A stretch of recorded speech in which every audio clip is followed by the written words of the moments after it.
Welcome to the Third and Central podcast, the only podcast dedicated solely to the University of Louisville baseball program. This is Matt Sefcovic, and as always, I'm joined by Terry Pennington from Inside Louisville Baseball as we're coming to you live this evening on May 30th after the opening game of the NCAA tournament where Louisville beat East Tennessee State University in a heck of a game. Really quality opponent the Cards faced. We talked about that earlier in the week, and they really answered the call after kind of limping into the postseason.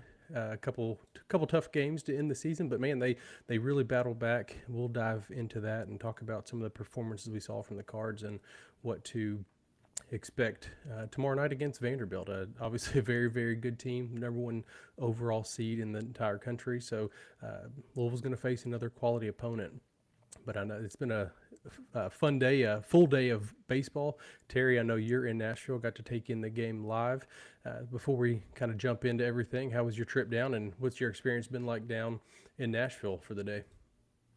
Yeah, just fun to be down here for sure. Got to come down for, the open practice yesterday and take that in. It's always nice. Those open practices like that are really fun where you get to kind of be down on the field, take your photos, do all that kind of stuff, and kind of just be kind of right. You feel like you're kind of right in the mix, almost with the guys, basically. So those are always a good time. Got to speak to Dan and a couple players, so I got to get a little scoop yesterday for sure before they ran out today. And yeah, I mean, couldn't have asked for a better weather day.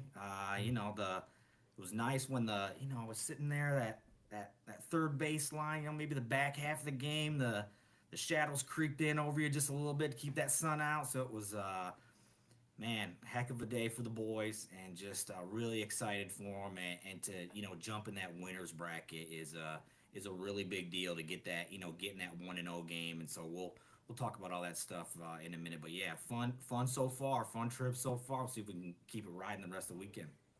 Now, you didn't get any rain on you down there during the Louisville game, did you?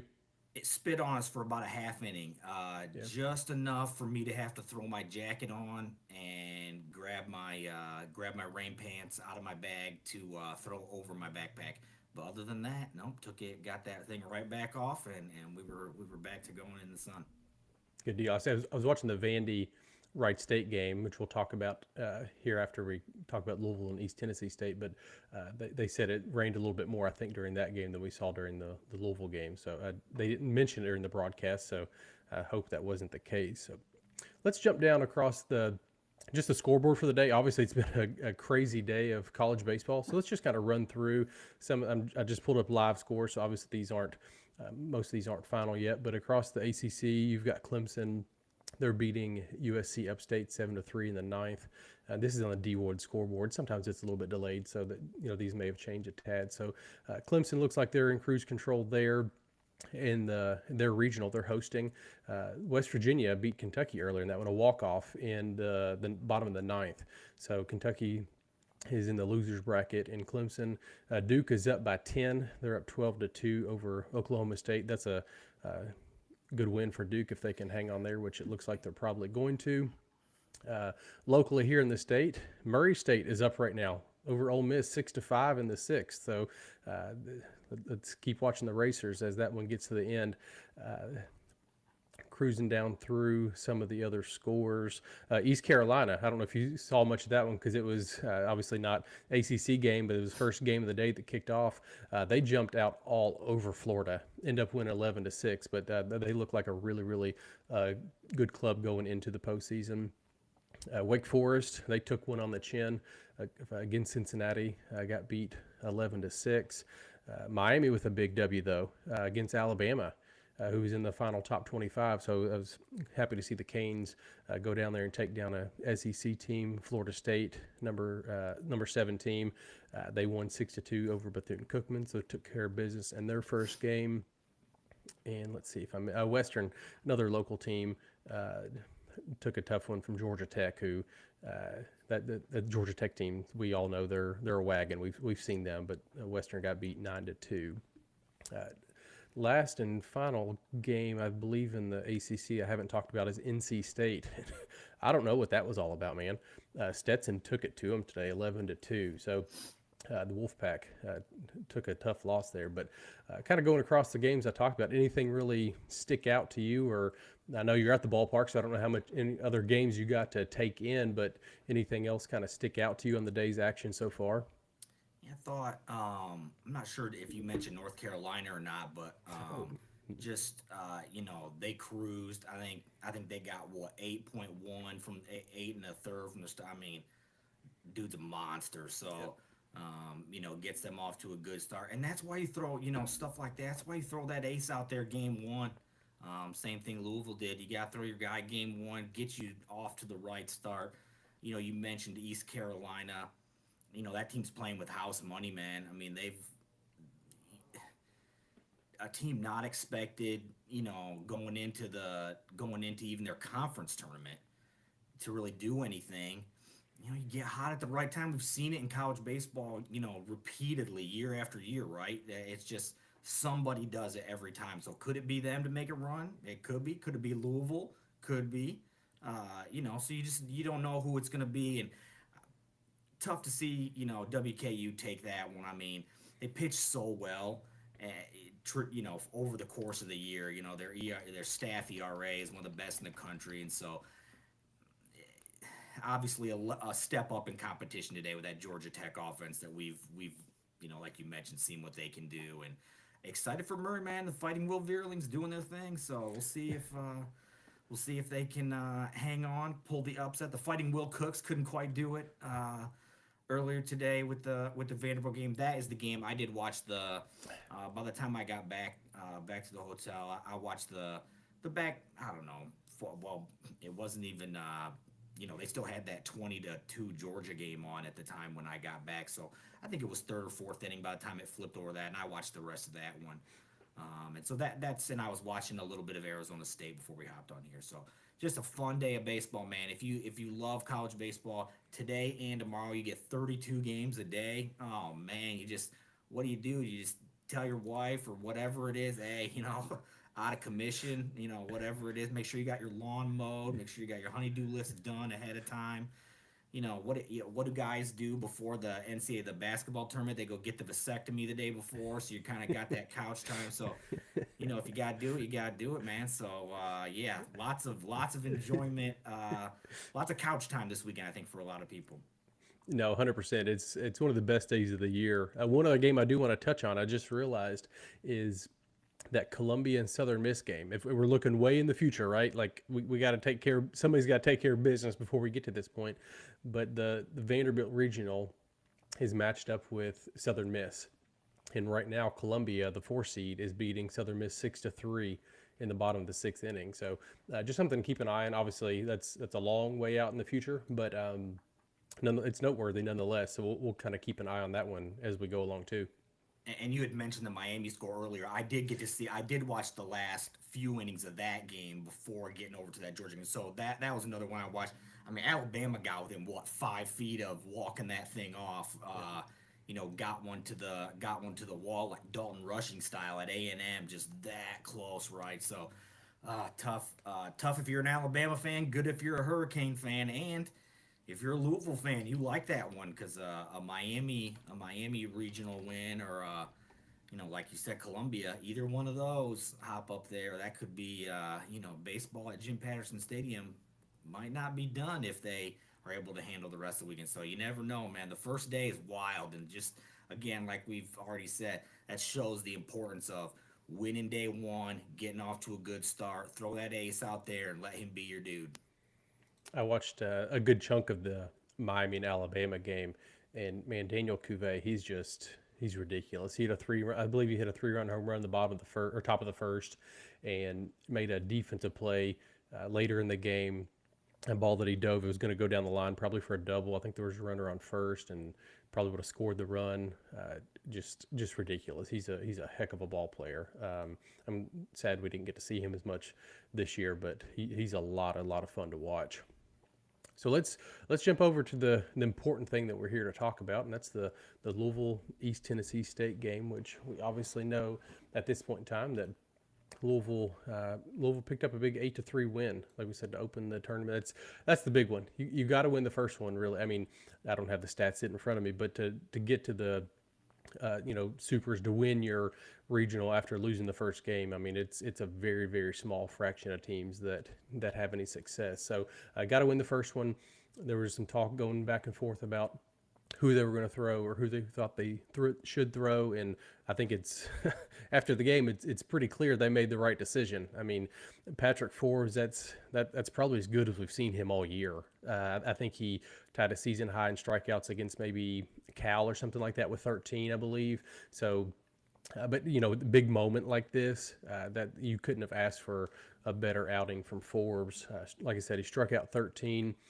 He set a new school record for strikeouts in a postseason game, which is, I mean, that's pretty impressive when you think about some of the names that have come through here, the Brendan McKays and the just all the talent. You look down the right field wall and see all the faces that are out there on the right field wall, and it's like, Patrick Forbes struck out more dudes in a postseason game than any of those guys. So kudos to him. I mean, he gave up that 2-run home run early on. Was it the second inning, I believe, and then after that, he was just in cruise control. And Terry, you were there for the press conference after the game, and I watched it, and he wanted to come back out there. He wanted the ball. He wanted more. After 6, he was up to 100 and how many pitches was he at that point in time? 104. Yeah, he was just over 100, and he wanted the ball. He wanted to come out for the 7th, and Coach McDonald said he almost convinced him to, but they turned it over to Brendan Cutts, and Cutts was sensational too. He gave up a solo home run, and that was it. He struck out 5 in 3 innings. So they totaled 18 strikeouts for the game, which is a new postseason record for Louisville. So just breaking records all over the place. And I think what's most important to me about those numbers is we sat here earlier this week and talked about how offensive this East Tennessee State team was, and how we thought this was going to be a slugfest, an 8-10 or 12-10 type game. And, we came out and scored 8, but I mean, East Tennessee State, they really didn't, I mean, outside of the two balls that they hit, that was it. They really had no momentum. I think between the 2nd and the 7th inning, they had like 1 hit or something like that. I don't have it right in front of me, but, I mean, between Forbes and Cutts, they really just had no answer whatsoever. But I think the most important thing to me is you win the game and you only use 2 pitchers, right? You don't have to go to the bullpen. Outside of those 2 guys, everybody's fresh tomorrow. And Cutts didn't throw too many pitches. I mean, if we get in a situation that you may need him later this weekend on a Sunday, or God forbid a Monday, if we get to that situation, you may see him for an inning if we have to. So I think that, to me, winning the game obviously is the most important, but right behind that is the fact that we only use 2 arms. So you were there. It obviously saw a very special performance from Forbes and Cutts. Just kind of walk us through what you saw and what you have to add to all that.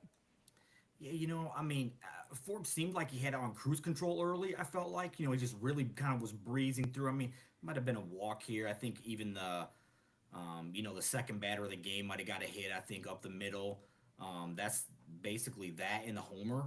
Those are the 2 hits he gives up in his 6 innings of work. So, I mean, how incredible was he? I mean, you almost can't even, there's you could never describe how great it was. It was that great of a performance and it's not like, to me, it's not as much about what he did, which is great, obviously, but it's when he did it. And the fact that he goes to Dan during the middle of the week and says, essentially, give me the baseball. I want the ball game 1. Let's throw the dudes on my back and let's go.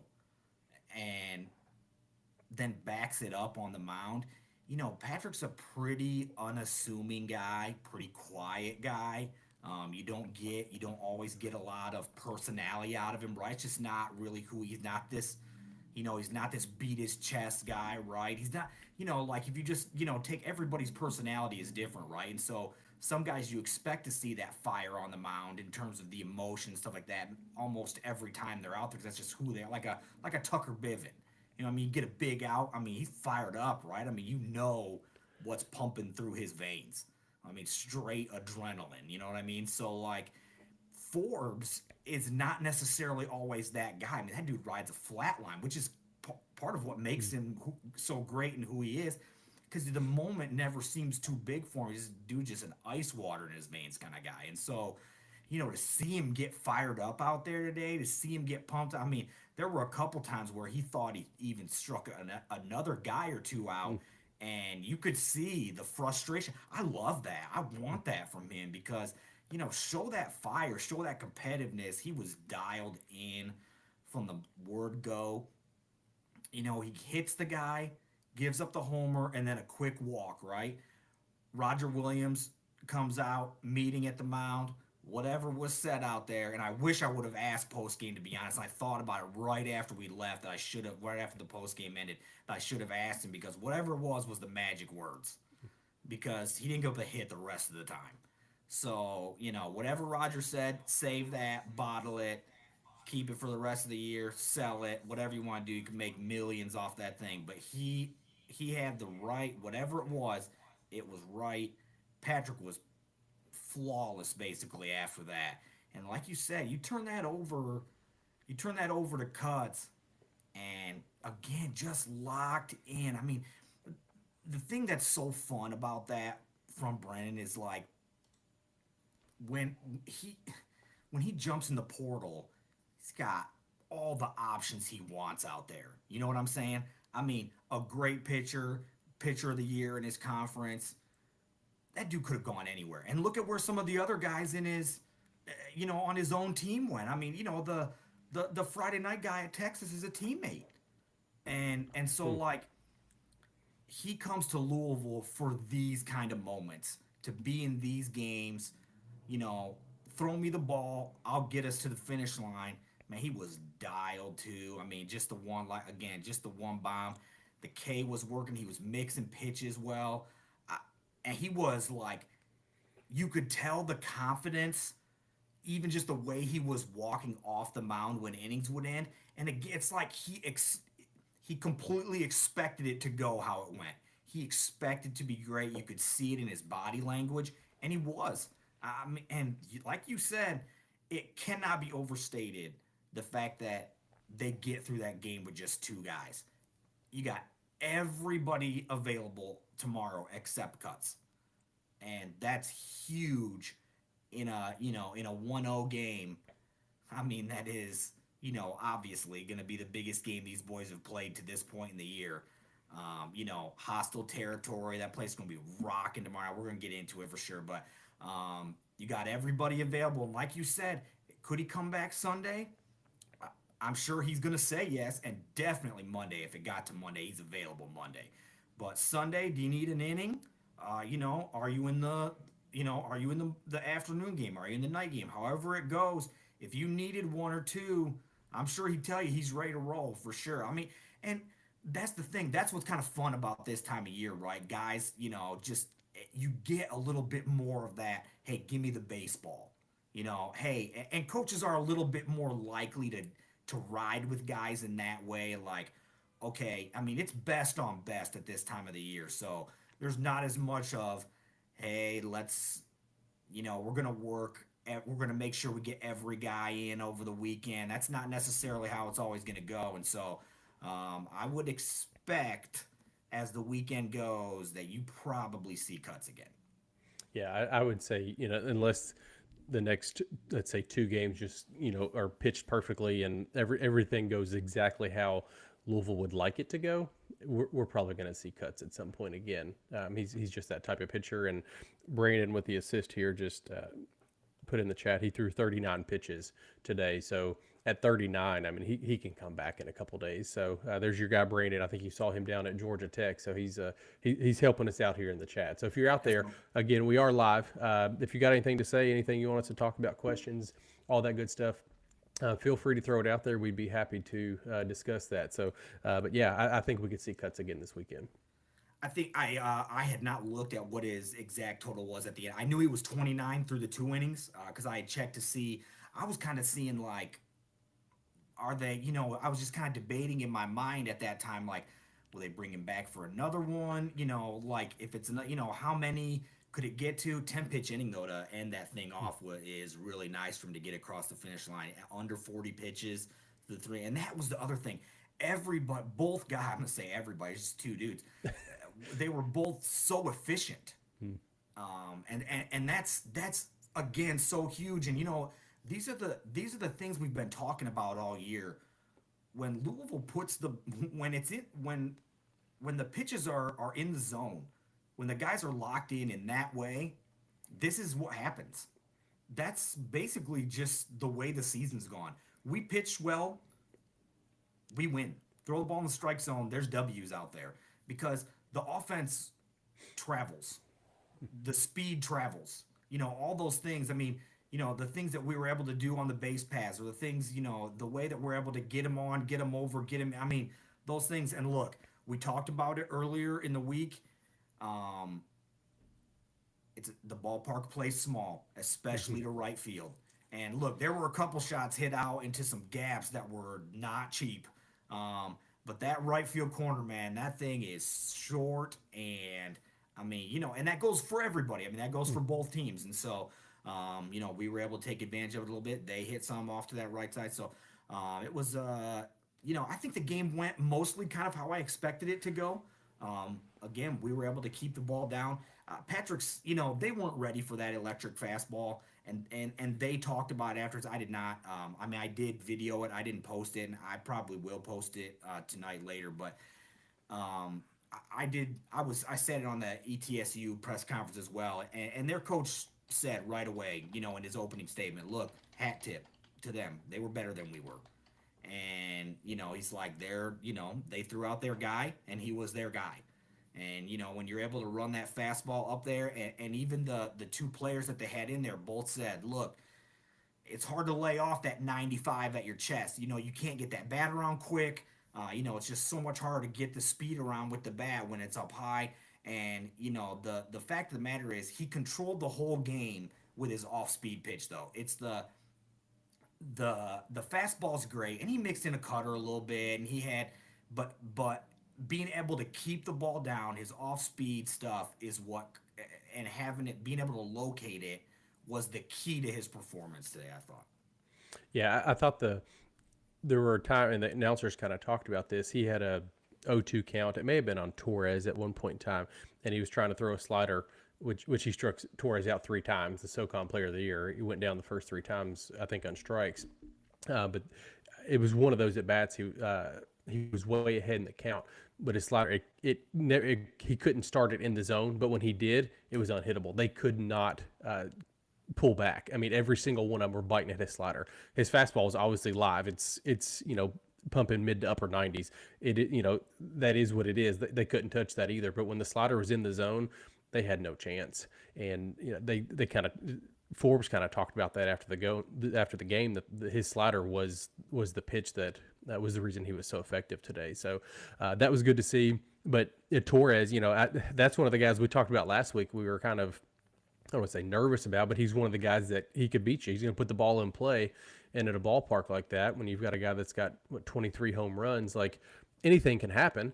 And man, he couldn't touch the baseball against Forbes. So that was really good to see Forbes just able to attack a potent offense like that and just really keep them at a minimum. And the thing, the fun part to me is that's who Patrick, that's the guy you've wanted, you want to see. He ran out there and showed you his best stuff today on the big stage. I mean, we've had 2 massive stage type games this year where he runs out to open the season, against Texas down there, in Arlington, big crowd, big matchup. Dude, I mean, the dude was an ace. Give him the ball first game NCAA tournament, great offense, one that, up and down the lineup. They've got dudes that hammer the baseball. I mean, it's not, it's the SoCon, right? So, how does it play against all these other teams? That offense is not a joke. I mean, I don't care if it's a SoCon or what it is, 116 homers, 115.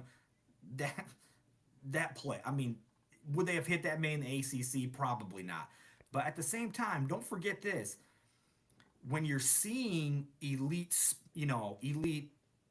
fastballs like that, Petra's providing all the power. He's providing it for them if they can get their bat on. They couldn't. That's the thing. And so like to see him go out there, be that ace that we needed him to be on the big stage. I mean, you saw every reason why everybody in the MLB loves that kid. I mean, the arm is live, and when that secondary stuff lands, forget it. Yeah, I was really excited to see just how he bounced back today at a big stage, and hopefully we're gonna have a bigger stage here next weekend, and we'll get have Patrick, at least a time or two again in a Louisville uniform, because his name's gonna be called soon once the draft starts. So hopefully we'll get to see Patrick at least once more. But we keep talking about this offense of Louisville, so let's jump over to that too, since we've talked about the pitching from Forbes and Cuts. Louisville, they fell behind 2-0 after the home run from the East Tennessee State, and then Lucas Moore, second time around the lineup, just battled and battled and battled. I think he had 2 strikes at the point in time. It may have been a full count when he drove the home run over the right field wall to tie things up. And to that point in time, Louisville offensively really couldn't get much going. Carter Fink, we didn't put any pressure on him the first time around. He was really locked in, just settled in. But you could tell as we started getting base runners on, he was a completely different pitcher. He did not look comfortable, and not only base runners, but Louisville base runners that could steal at any point in time. Like you could tell, he was really focused on what we were going to do on the base pass, and it was really hindering his pitchability. So got 3 home runs today, 1 from Lucas Moore. Matt Klein obviously back in the lineup, starting for the first time. And, the fact that he hit a home run today after missing, the time that he missed, and that it's just crazy impressive. And that just shows the skill set that he has and why he's going to be another guy that's going to be drafted this year. And his first 2 at-bats, there's probably some swings that he'd probably like to have back. But when you're back out there live for the first time, or I guess we saw him in the ACC tournament, but, starting for the first time and a big moment like the NCAA tournament, has a couple at bats he would like to have back, but to come back and hit a home run like that in a moment after missing so much time is just really, really impressive. And I was happy to see that, just that's exciting when you have a guy that's out that long, a captain, your 4-hole hitter, that just misses that kind of time, able to come back and help the squad. I think that's been consistent for him the whole year, is whatever it takes to get back, he was going to do to be back out there with his boys. And you kind of see that come to fruition in that type of moment. It was just really exciting for him. Eddie King Jr. hit another home run. Man, I don't know what he's just unconscious right now. Like, I don't know what else to say about him. 3 hits, 2 RBIs. He had the home run. He's just been on an absolute heater. And, Coach Mack has talked about this probably 100 times this year, that when Klein went down, they approached Eddie King Jr. and they were like, hey, this is going to be a group effort to replace Klein. You've got your 4-hole hitter going down, but you're kind of the one that we need an increased production from. And he's more than answered the call. So even though that Klein is back now, King's still doing what King has done all year. So to have those 2 guys in the lineup and just producing the way he continues to produce is just super happy for Eddie. As a guy that came back his senior year, he could have easily went somewhere and, signed for a little bit of money and, started his pro ball career. But to come back and put up the numbers that he's put up, I think he broke his season home run record now with the one today, if I'm not mistaken. I think he was tied going into today. So just really happy for Eddie. One thing I do want to note is we talked about this, their relief pitcher, Frederick. He was SoCon Pitcher of the Year. He's a reliever. We said earlier this week, we're going to see him at some point in time on Friday, like point blank period. He's going to pitch in the game. But Louisville did what they've kind of done, and it just happened so fast. They started scoring that it really got away from, East Tennessee State, and their staff really didn't have a chance to get him in the game. You don't want to put him in when you're down too much because then you burn him and you lose the game and you burnt your best pitcher. So I thought that was really big that we were able to pull off a win, and we really didn't even have to see their best pitcher that they had in the bullpen. So offensively, just we did what we thought they were going to do. You and I talked after we recorded on Wednesday for a little bit longer, and we were both pretty confident, I think, that we were going to score runs. I wasn't super scared about not being able to score runs against them. I was just hoping that we were going to be able to keep the ball in the zone, which we obviously did, and the runs came, and Louisville came away with a big 8-3 win. So being down there in the ballpark, obviously Louisville did what Louisville does, and we saw their offense explode for 8 runs to pick up the win. What else did you see you want to add to that from being down in Nashville? Yeah, so I thought that all 3 guys that hit homers all have just pretty cool like perseverance stories to me. And so that makes it all the more fun that and they're all different. And so it just makes it so much fun to me to see these guys on, like you're saying, on a big stage like this. I mean, whether it's Lucas Moore, I mean, when you think about even just the way he got to Louisville, right? And that we end up with him is awesome. And just like, thanks UK again for the gift. I mean, those guys, they have to, every single time Lucas Moore runs out on the baseball field, they have to be kicking themselves. It's amazing. I mean, those dudes taking a portal transfer over Lucas is just the height of stupidity. But thanks for the gift. We're happy to have him. More than happy to have him, actually. And just to see him continue to add things to his arsenal. I know Coach has talked about it. I think we've talked about it even on here before about, he just continues to add tools, to his toolbox. And that power surge that he's kind of found just a little bit this year, right? As he's starting to, you can see he's getting bigger, he's getting stronger. That weight room time's paying off. Keep that calorie count up. All those different things that he's doing to kind of, get himself to that next level, right? That next level of ball player, because I thought he had a very, very good early part of the season last year. And then, it was a little more swing and miss once ACC started, Yep. Especially at some off-speed stuff, right? People were able to kind of spin him. He had a little bit of that wave swing to it, where he just wasn't picking it up, right? And we've talked about it on here before, the summer in the Northwoods League, just playing every day, all those at bats. And look, Northwoods League gets I don't want to say a bad rap, but it's a lot of baseball. It's a long summer season.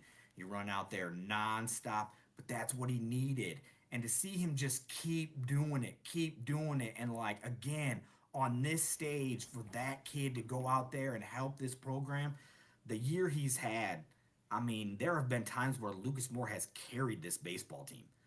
Offensively. I mean, just with the production with the bat, I mean, the average, the stolen bases. Again, he's been thrown out one time when he's, sicker than a dog. I mean, just the kid's unbelievable. Matt Klein, you mentioned. I wish that everybody could have seen how excited his mom and dad were when he hit that home run. I mean, they were going crazy. I mean, his mom jumped up. It was awesome, man. I love seeing that.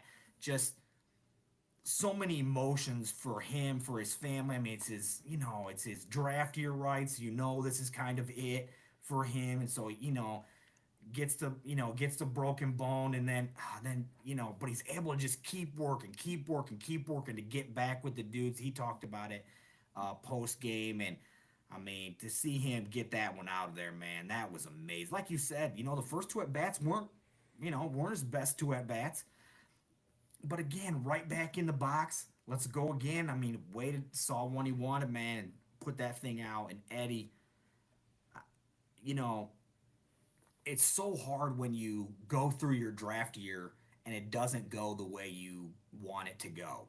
And you've mentioned, and Dan's mentioned many times, right, that, yeah, they called him in. And, hey, we need the Eddie King Jr. that's shown up in May the last couple years. We need him for the full season. He couldn't have responded any better. The guy's been unbelievable. I mean, he's such a, this is the thing. This is my favorite part about this program. I say it all the time. They're such good dudes.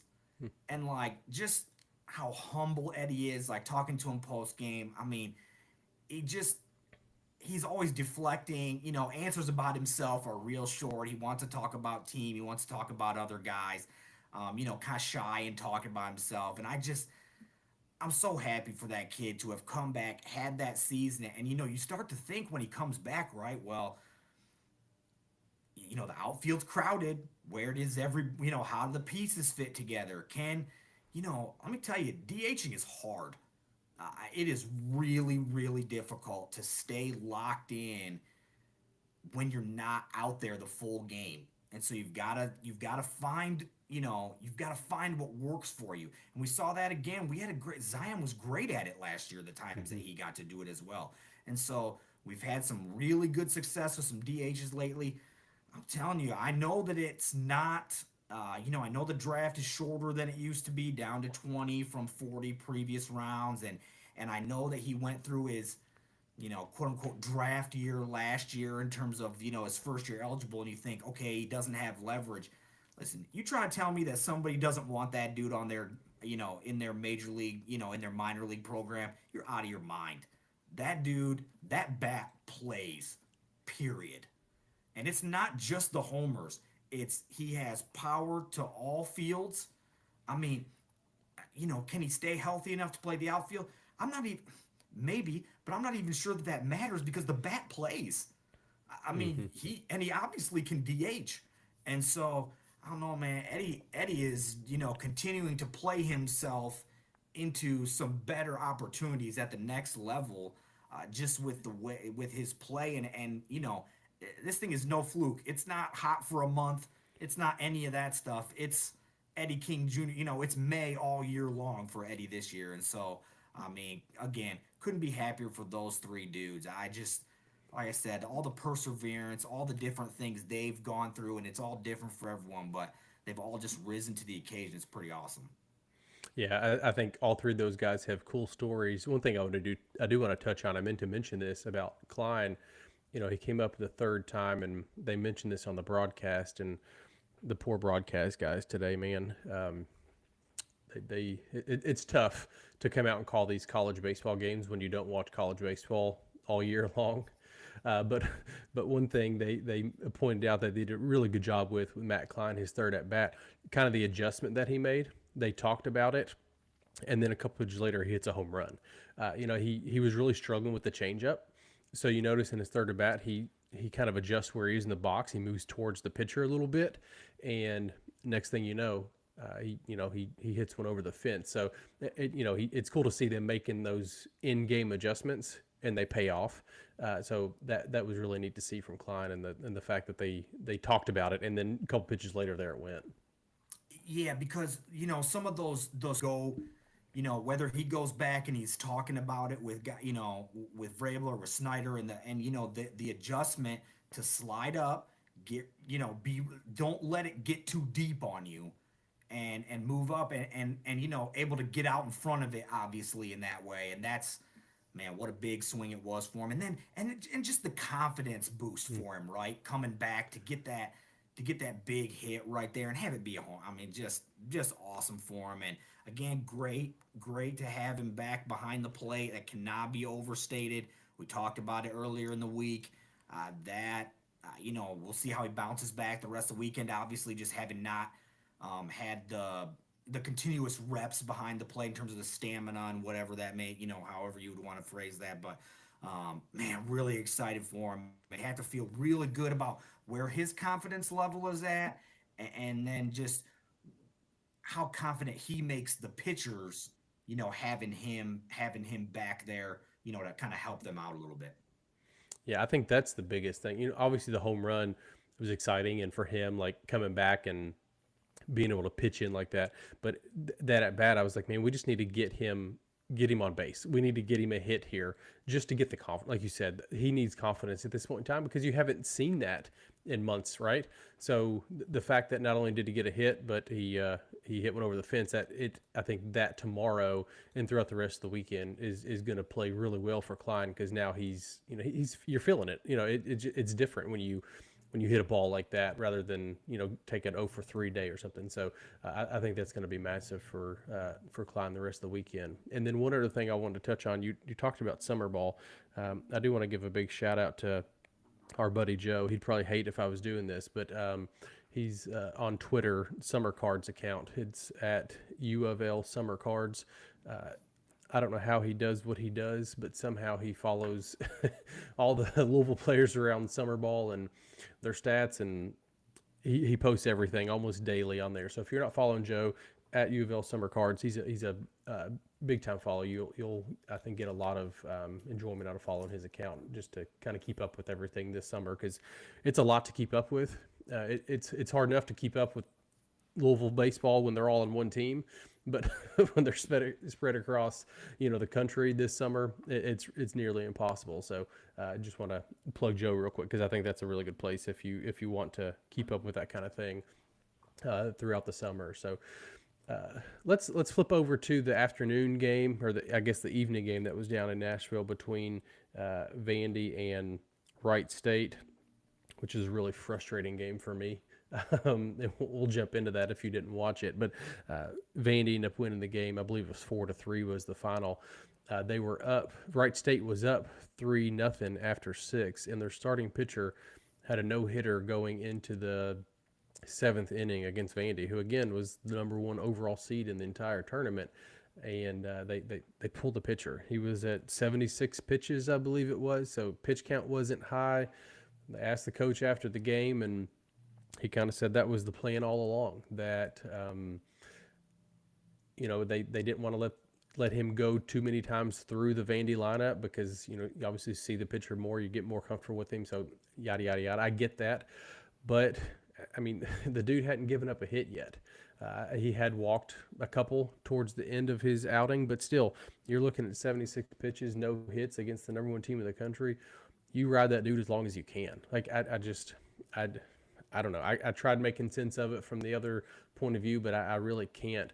But anyways, Vandy storms back. I think the first or second batter after the pitching change hit a home run. Then they hit one in the 8th, maybe two, maybe a solo in the 8th, and then a 2-run home run, I believe, in the 8th later to take the lead. So that was it. But did you see the 2-run home run that gave Vandy the lead? Did you see that one? I'd like to talk about that call too. I don't know how that went down. So right-handed hitter pulls the ball down the right field line. They call it foul. Before they go to replay, the umpires get together and say, no, it was fair. I've never seen that before, right? Like, if you're questioning a call that you make in this day and age, that's what replay's there for, right? You get together and say, hey, I didn't have a good look at it. Did you have a good look at it? Talk about it.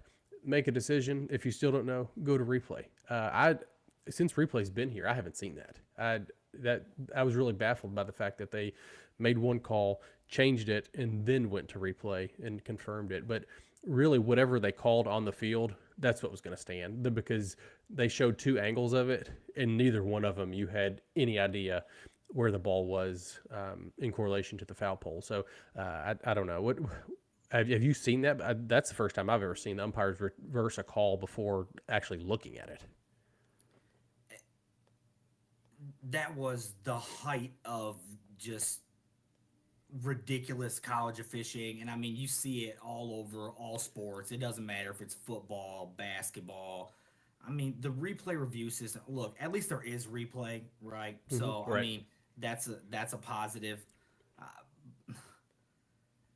Like you said, there was, from the moment, when they first, so the ball's hit, the guy, on the replay, they show the umpire looking. I mean, he turns, he's got his hands, down on his legs, and he is eyeballing it. Now, they show the Vandy kid running towards first. His immediate reaction is, what? No way, basically, review, the universal sign for review, I guess, um, is hear no evil. So the, the guys come together, and you saw in the one replay, right? The home plate umpire gets down on his knee, Mm-hmm. puts his arm down on his knee and looks up, right? He's taking a look at it. Now, is he the one that overrules it? I guess, because look, there's no way any of the other guys have any kind of clue if that ball is fair or foul. In the one replay, I couldn't even see the baseball. I mean, I was looking all over, even in like the still shots. I mean, I'm like, squint, that you can't find it. In the other one, you can see it, and it looks foul, but Mm-hmm. you can't tell there's no depth perception on it. So you can't, they're talking about, well, it went over the top of the foul pole, but is it, so by the time it's over there, maybe, the one guy on the broadcast thought it was a home run. So I guess maybe, but that's also just one guy's thing, one guy's opinion or his view. And he even stated, we don't have the best angle here. But I did think this. The fact of the matter is, just like you said, it was never going to be overturned, no matter what the call was. So if it's not, if it's kept as originally called, it's still 3-2, and he goes back to the batter's box because there's nothing in that to say. Because again, the only one you can see the ball in, it looks foul by the time you find it. Mm-hmm. Yep. So how are you gonna? I cannot believe that happened. But let me tell you something. Karma is crazy, and that's exactly what Wright State gets for that nonsense of pulling that kid after 6 innings, 79 pitches. The kid was straight dealing. They had no clue. He had started, the fastball was up to 95, I think. Hmm. He started to mix the cutter in like the fifth inning. I mean, he was unbelievable. Is that kid in the portal yet? I mean, how many people have called him? I mean, I'm not even joking. The way that kid had pitched, if that kid jumps in the portal, he's going to get, who knows the offers that kid's going to get. I mean, just insane. It was an unbelievable outing. I felt terrible for him having been pulled. Here's the deal. I completely understand the idea of, yes, we want to go into the game with this set game plan. All good. Of course, you have a game plan before the game starts. If you don't, you should not be in the role that you're in. But you have to be able to adjust on the fly. And they clearly were not, Vandy had nothing for him all day. Was he going to go the whole game and throw a no-hitter? I have no idea. Probably not. Could he got you through at least another inning? Yes, I think yes. And it just allows your bullpen guys just to have less pressure. Once Vandy hit that first homer to make it 3, and here's the deal. I kind of always thought Vandy was going to make a run. It was just going to be, could they get it over the finish line, come all the way back? Even when it's 3-0 and it's still a no-hitter, you're just waiting for them to kind of wake up, right? And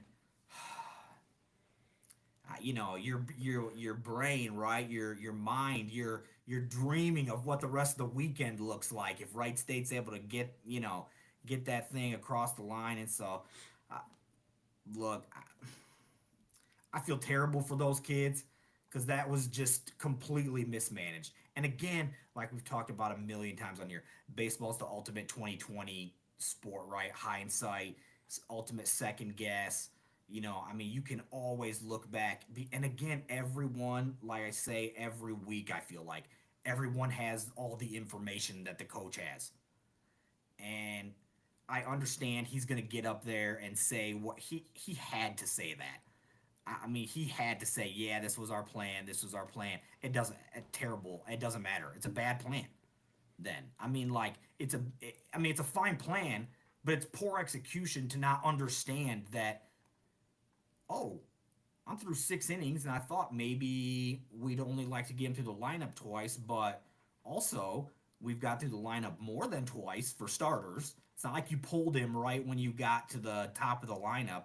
He got through those three guys, and then I don't know, man. Look, tough for them to come back to the losers bracket, and trust me, he gonna think about that one all summer long because he changed the course of what their rest of their weekend and their season looked like with that decision, which in real time and in looking back at it is just just one of the most boneheaded decisions you could make as a baseball coach. I feel a little bit bad for him, honestly, but mostly I feel bad for his team because they're all sitting in their hotel rooms right now, every single one of them, talking about it in this way and realizing like, oh, our coach is a ding dong for having done that, like not the right one. And I feel bad for. It's a great team. It's a great program. Will Cook over there, seeing him play first base, but just couldn't get it done. You just feel bad for the kids. Just feel bad for especially the starter. But man, just not the right decision. And selfishly, it's a bonehead play for us, right? I'd much rather be looking at Wright State across the dugout tomorrow night at 9 o'clock than Vandy. So I was locked into that game over any other game that was on TV just because I was wanting to watch Vandy. I've seen him a little bit this year, but I wanted to watch him a little bit more as we coast through the regional. But man, just really disappointed. Like you said, just feel bad for the guys. I mean, that's tough to have that type of performance and just come up short at the end because of a coaching decision. Really, I mean, that's what it comes down to. So, looking over at the chat, Brandon just sent in that Oregon State just got beat. Wow. So there's another top seed. St. Mary's beat Oregon State 6-4. And just kind of looking at some of the other games around the country, there's a few other really close. Murray State and Ole Miss, they're tied at 6 in the top of the 8th. So that one's cruising along. Columbia is still up on Southern Miss. That's another host.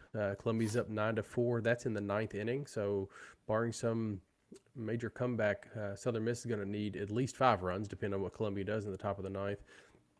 So there's two hosts that are getting beat. Oregon right now is getting beat 3-4 to Utah Valley, and that's in the 7th inning. So there's still the potential for some big upsets. Because honestly, this morning we really didn't see a ton. I say this afternoon we didn't see a ton of big upsets, number ones or anything go down. But it looks like the Oregon State is the first to join that party, and there's a couple that are on the ropes as we head into the evening. I'd seen Oregon State had pulled their starter in the first inning after 7 batters. I think he had hit 3 dudes, potentially in a row. That part I'm not sure, but he had hit 3 guys right away, and then they yanked him out of there. I mean, they were down already and, just trying to play catch up. But that St. Mary's team, they can, that same, they were not maybe the best team over the whole entire year, but they put some really good ball in that tournament. I saw some of their game against San Diego, I think, in the final. And so, it's baseball's that game, right? We talk about it all the time, in a one-off situation like that. And that's why the double elimination tournament is helpful. And that's what you're thinking, right? Is that, okay, if Wright State's able to beat Vandy, well, then all of a sudden Vandy's got to win 4 games in 3 days, I don't know, just it was close. It was close to having happened. So, but there's a lot of baseball still. These teams aren't out, right? They've still, but Oregon State got their work cut out for them out there, and so maybe Southern Miss as well. And then the people will start chirping, right? Oh, maybe this team should have hosted. Maybe this team should have hosted, right? And so again, it's the hindsight part, right? Oh, TCU lost today too. USC right. stuck it to them. Yes. So. And Southern Miss had beat them during the year, so I mean that should have been done. But the Georgia Tech crowd will get real loud, right? Oh, maybe we should have. So, that's just kind of how it goes. Same way in the NCAA basketball tournament. Oh, we were underseeded.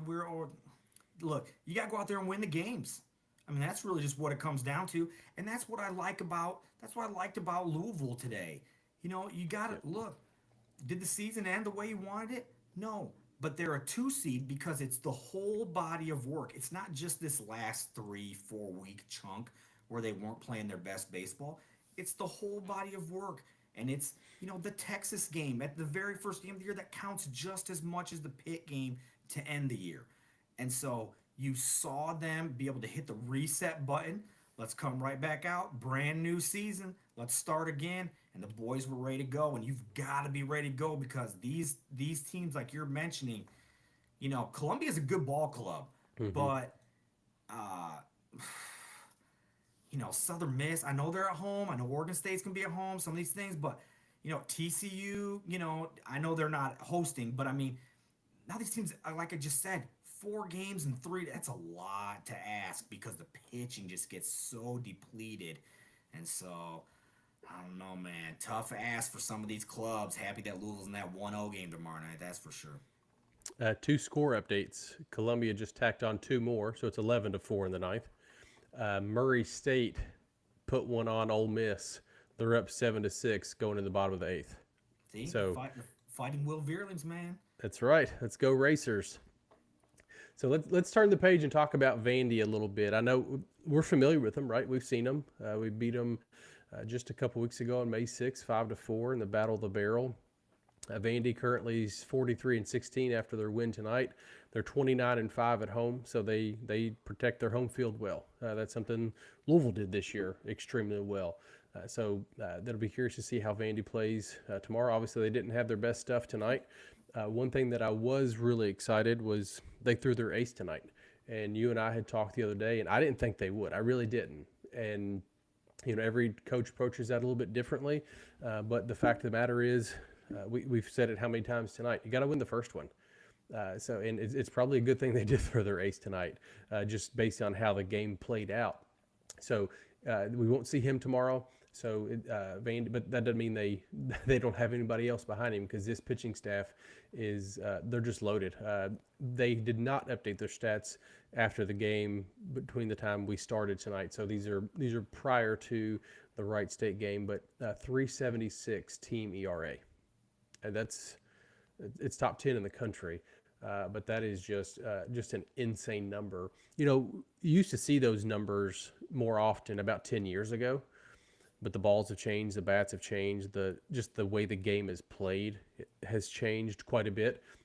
You don't see ERAs like that near as frequently as you used to. So this is a very, very quality pitching team that we're going to see. I would assume that we're probably going to see Cody Bowker. I'm not sure exactly how to say his last name, but he's 3-4 with a 4.46 ERA. They've also got Connor Fennell behind him. He's a guy we could see, but Cody's been their kind of their Saturday guy throughout the year. So those are probably two of the options that we'll see. They've also got a freshman that they threw against Louisville in a midweek, who's really good. He's typically been a starter, but wouldn't surprise me if we see him. If Louisville tacks on a couple runs early and they're in a situation where they need to go to their bullpen, the freshman that started against Louisville is probably a really good option that we may see tomorrow night to try to keep Vandy in it if that's the case. The game is at 9 o'clock tomorrow, so it'll be a late one. Terry, you and I haven't talked about this, but we'll talk about it now. I'm assuming we probably will not go live tomorrow night because it would be at probably 2 o'clock in the morning, and it'd probably be you and me awake. But we'll definitely be talking about this game between Louisville and Vandy at some point on here. But it probably won't be tomorrow night. So let's look at some just team comparison stats, and then Terry, I'll get your thoughts on things. Just comparing the two teams, Louisville and Vanderbilt. Again, but these numbers are both before the NCAA tournament started because stats haven't been updated yet. But Louisville's batting 306. Vandy, this shocked me. They hit 270 as a team. So Louisville has to bring their best stuff tomorrow night. 100%. Vandy's the number one overall team in the country. But just look up and down their lineup. This isn't a team that they're not going to be as offensive as East Tennessee State, 1 through 9. Does that mean we're going to hold them less than 3 runs? That's not what I'm saying. But they don't have these eye-popping numbers. They don't hit 116 home runs like we've seen from East Tennessee State. So one thing to keep in mind. they field it extremely well. Tim Corbin teams typically do. They're 982 on the year. That's a pretty impressive number as a team to field for an entire season. So probably not going to see a ton of miscues on the season. They are going to run quite a bit. Louisville's they've stolen 146 bases going into the postseason. Vandy was at 105, so they're going to steal a couple games or a couple bases every single game, and that's who they are. I think Coach McDonald and Coach Corbin they play a similar style of baseball. I think um, home runs they're sitting at 62. Louisville was at 72. So some comparable numbers there. But this Vandy team, they're just very, very sound. They're going to pitch it well. They're going to play defense extremely well. They don't necessarily have to score a ton of runs because their pitching and defense are so good. They've been elite all year long, and those are numbers going through the SEC, which we know how big and mighty the SEC is and has been. I mean, I hate it, but there's no arguing it. The SEC is what they are, right? They've got, I don't know, they get 13 teams in this year. So that every weekend you go out, you're playing someone, unless you're playing Missouri, you're playing somebody that's gonna be in the NCAA tournament. And why they kept their coach, I don't know. That's a discussion for another day. But nonetheless, Louisville's they've got their hands full tomorrow night. I'd love what we did today. So this team's going to be ready to play tomorrow night. There's no doubt about that. But Vandy's a very, very high quality opponent that we're very familiar with. So excited to see how it plays out tomorrow at 9 o'clock. When you mentioned the team ERA numbers, something to keep in mind, just in terms of like a comp from someone that we've already seen in terms of full staff in that way would be like a North Carolina, who's just a little bit better team ERA wise than what Vanderbilt is. But if you remember that North Carolina, I mean, we were able to win that series. That staff was very good, very talented. It's not just a frontline guy or two. And the funny part is, Vanderbilt pitched very well today. I mean, they were down 3-0 into the sixth, seventh inning, but they'd only given up 5 hits. Yeah. And so, he was throwing the ball extremely well. The control was pretty good. Wright State was able to jump on him a little bit a couple times, and that's really what it is. And that was the story of that game, right? It was just home runs. And so, we talked about that earlier in the week about that ballpark, just the ball, especially that one side. They did get one up over the monster or whatever they're calling it out there. But the ball jumps on that right side. And so you got to be pretty careful with them. You talked about the batting average. It's not an offensive team that the numbers jump off the page at you, but they get those big hits. They get those 2-out hits. They get those 2-strike hits. And so, you talked about, you mentioned the defensive numbers. That fielding percentage is outstanding. We'd say 982. 982. So, that's being able to pick the baseball. I mean, those guys, they let you, if it's hit to them, they're fielding it basically. And so, you got 2 of the, most respected managers in all of college baseball. Dudes that play the game a certain way. They play old school baseball. Both of these coaches are old school baseball coaches. These dudes, when you go to Louisville, when you go to Vanderbilt, you're going there playing for a legendary coach, in one of the elite programs in all of college baseball, and you're going to play baseball like Coach Mack says all the time. We're going to play the right way. And these 2 teams, that's what they want to do. It's pitching and it's defense. It's stealing bases. You alluded to it. Pitching, defense, on, over, in. That's how Vanderbilt plays. That's how Louisville traditionally likes to play. Will there be some homers? Probably. That's what typically happens in that ballpark. But again, it just all is going to come down to keep the ball low in the zone. You hang it, you're going to be in trouble. The ball low in the zone. Again, we talked about it earlier with Patrick and, him being able to continually locate that slider for strikes. That's what allowed him to dominate today. And so we've got to be able to keep it low in the zone. If it's, we tried to ask Dan afterwards, hey, Eberle, Bivin, who, he was non-committal, which I figured he was good. You have to ask, but yeah, I also figured he was gonna, give you the runaround a little bit, right? He's got to give you the coach answer, but uh, he didn't say who it was gonna be. I'm sure we'll know tomorrow. They'll put it in some game notes, or we'll see when we get to ballpark, however it plays out. But it's gonna be one of those two guys, and you feel comfortable with either one of those guys, right? Because we've seen what they both can do, especially when they're starting on the mound. You run one of those guys out there, they get to go through the pregame the way they want, regimented. I do this an hour out, I do this 45. The last time we saw Ethan Eberle, yeah, it wasn't his best outing against Pitt, right? He threw 10 warm-up pitches. That's not what he's been doing. So that's the thing. Like, he's not, from not having to be immediately hot in like 2 months to have to just all of a sudden get immediately hot. He wasn't ready for that. And so whether we are able to run him out tomorrow or the next day, having him have a full, his full time to get ready is going to be a difference maker for him. And if it's Tucker, again, he's been able to do a really good job of getting that ball down. He induces a lot of ground balls, right? And so both of them do. And that's the key. I think we probably have a good chance to see probably a Schweitzer tomorrow. Again, another guy that gets the ball, keeps the ball down, low ground balls. You could see him run out there for, multiple innings at some point. So that's the key in this ballpark, because of the way the ball flies, you got to keep it low, keep those balls hit on the ground, let you field them. They're trying to play the exact same way we are, is basically all I'm trying to say here. And so, yeah, the team ERA numbers are great. We've seen teams, we have 4 wins on our schedule against teams with better team ERAs. We beat Texas, we beat Western, and we beat North Carolina twice. Those teams have better team ERAs. So all I'm saying is we've seen it and we've done it against those type of teams before. It's not like we're not going to be intimidated by this pitching staff or anything like that. But they do pitch well, and we're going to have to be ready to jump on mistakes. You talk about the game notes when you mention that.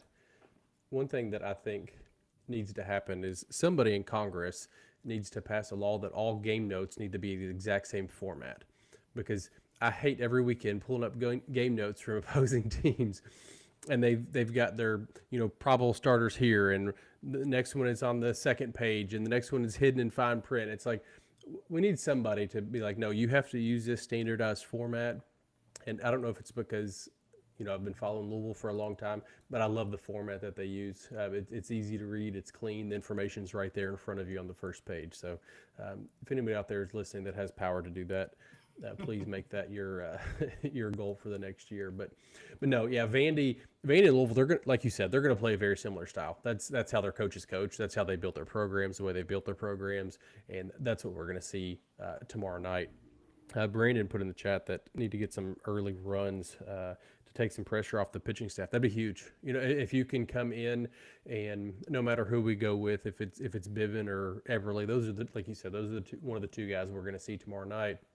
If you can get a couple runs early and just take a little bit of pressure off, as a pitcher on the mound, knowing that you're pitching with a lead, you've got a different approach, right? You can take chances here and there where if you're pitching from behind, or if it's a tied game at their place, it's a little different feeling being up there on the mound. So no, that's a huge point. If we can try to manufacture a run here, manufacture a run there, that'd be massive early in the first couple of innings. I think it just allows you to just almost like exhale a little bit, right? Like, yep. Okay, like, we're in it now. The offense is moving things along. And by the way, listen, I just want to say, some of you fools out there, man, I saw some of you tweeting after the ETSU home run to fall behind 2-0. Look, man, don't be doing that on there. I'm just telling you, some of you, oh, here we go. I saw a couple here we go against. Come on, man. Guy gave up 2 hits. Give me a break. I mean, what do people want from these kids? The kid's out there just straight shoving it, and he gets a here we go again when he gives up a 2-run homer. Goodness sake, man. I mean, you want to throw a no-hitter every time they go out there? Man, oh man. I mean, can you imagine? Do some of y'all have kids? I mean, like, is this how you parent? Like when the kid comes home and he like had a 2 for 4 day at the plate. Oh, the two, the kid hits has a double and a single, but the two outs. Man, oh man, some of y'all are insufferable out there. Just lighten up, man. What was it, the third inning, the second inning? Second inning. Goodness sake. I mean, that is just ridiculous. I'm not even joking. I saw it. I know you saw it from the way you reacted. I know you saw it too. I went to tweet at the end of the inning and just kind of give an update, and I saw some of that nonsense on there. Goodness sake. Just stop. Let the game just let it go. Let it play out. You know what's okay to do? Not say everything that pops into your brain.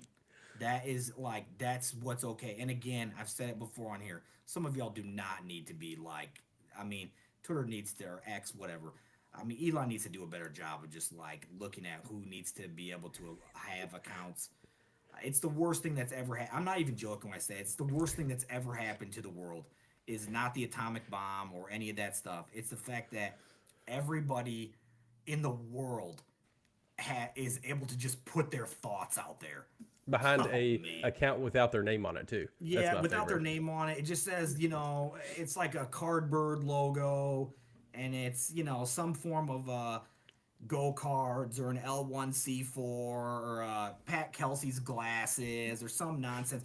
You don't want to show, you don't want to say who you are. Like I said on here before, put your face on there, stand up, own your comment, say, listen, you don't ever have to wonder what I'm saying. I'm right on here saying it. You know who I'm at the ballpark with my logo on the thing.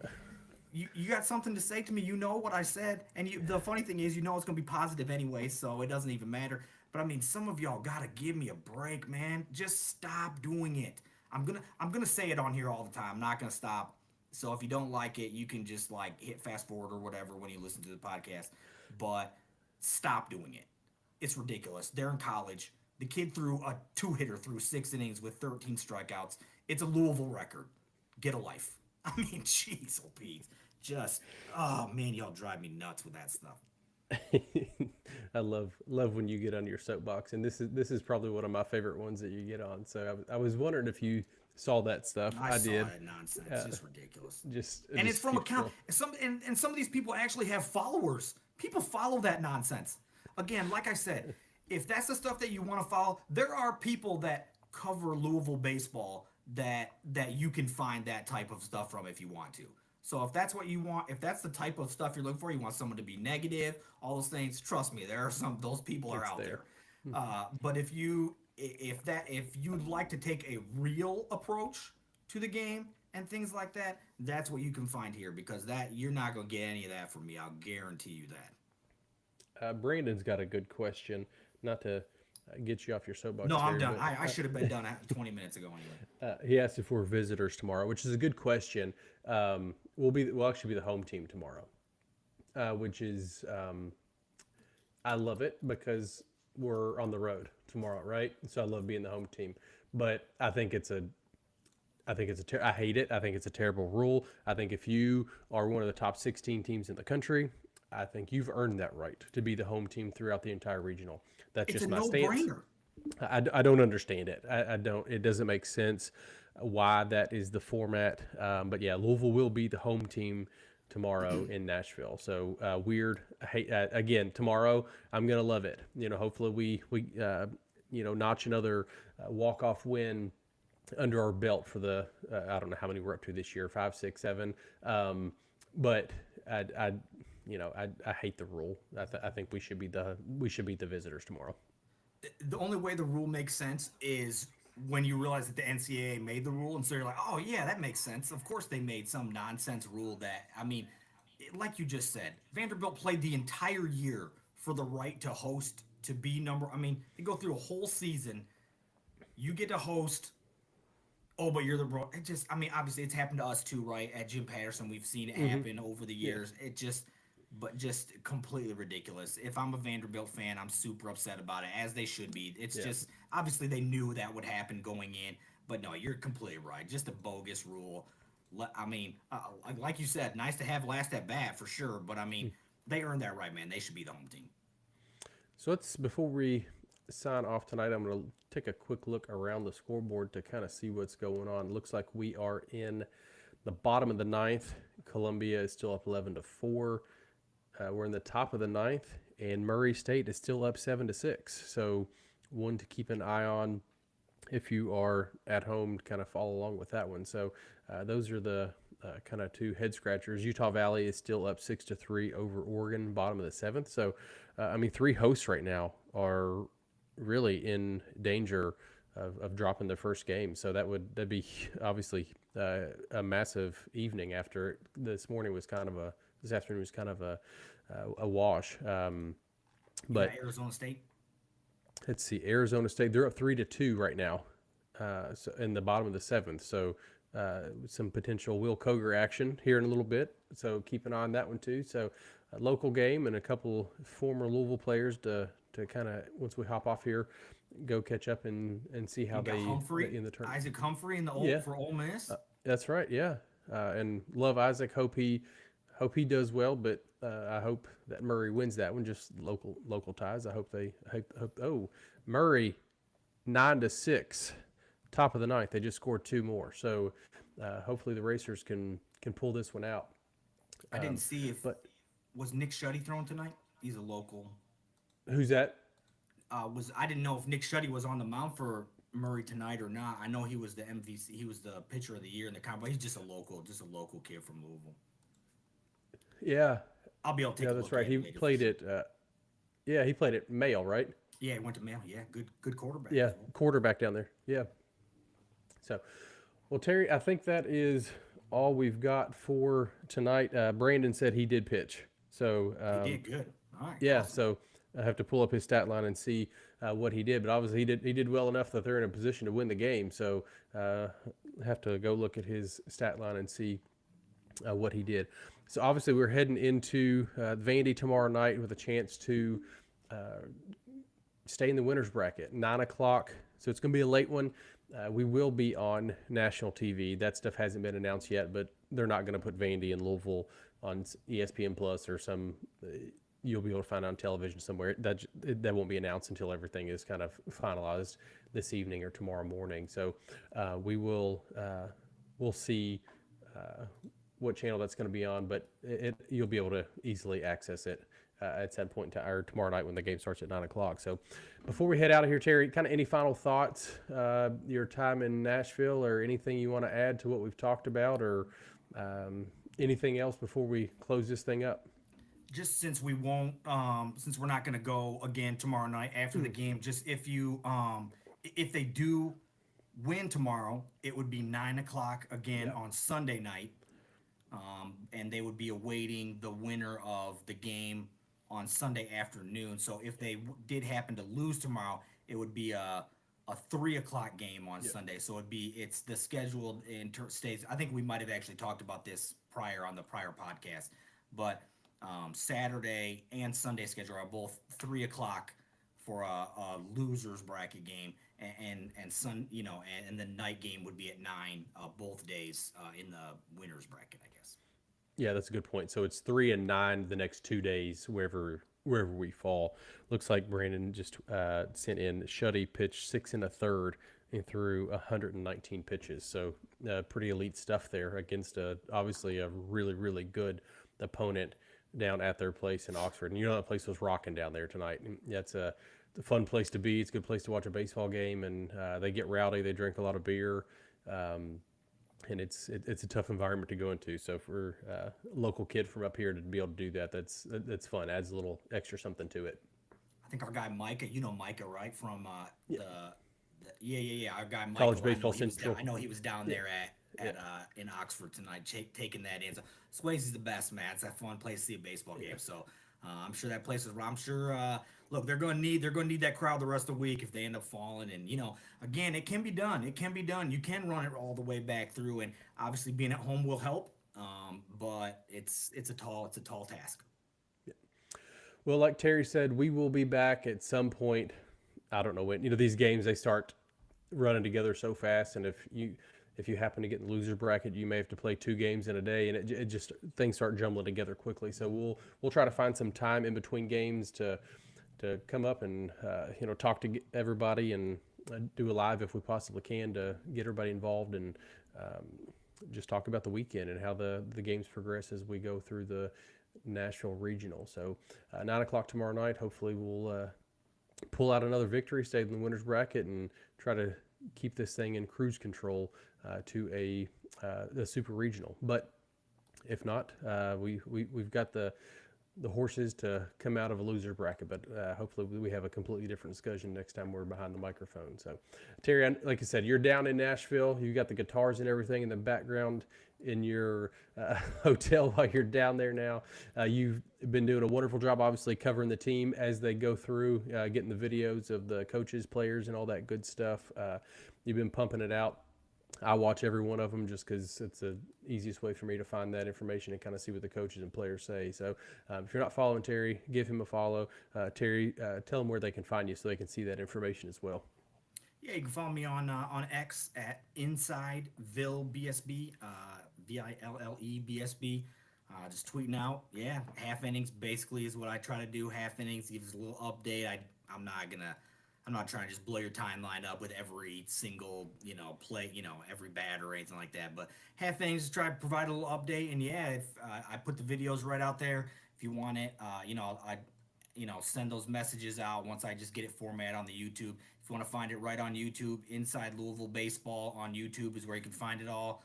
I think I said last time, I don't usually say this, but would love if people would subscribe and just be able to, that way you get, it kind of comes right to you, get a little alert or however you want to set your settings up. But yeah, you can find all the stuff right there. Appreciate everybody who's following. I'm gaining more followers every day and stuff, especially this time of year. It's kind of more fun, right? People are kind of a little bit more engaged. So really excited for tomorrow night. Big game, biggest game of the year so far. Hopefully many more big ones to come, but just appreciative of everybody continuing to follow along. And again, just thanks to you, Matt, for, allowing me to be, in this platform with you, and to the guys at State of Louisville. And I've loved doing this. So I think it's a blast. I'm having a blast down here. Yeah, I got to I don't know how to play this guitar, but my dad would know how to play it, but I don't know how to do it. I don't know what to do with that hubcap. I don't know any of this stuff, but I'm just going to keep going to the ballpark, and I'll leave this stuff for somebody else. Well, when you sneak out tonight or tomorrow for the game, the cat may get up there and start playing. So you may come back to a cat just kind of chilling and playing the guitar on the couch. And you go, he's out now. He's taking a nap. He's done right now. Yeah. He's heard me talk baseball way too much. He's done.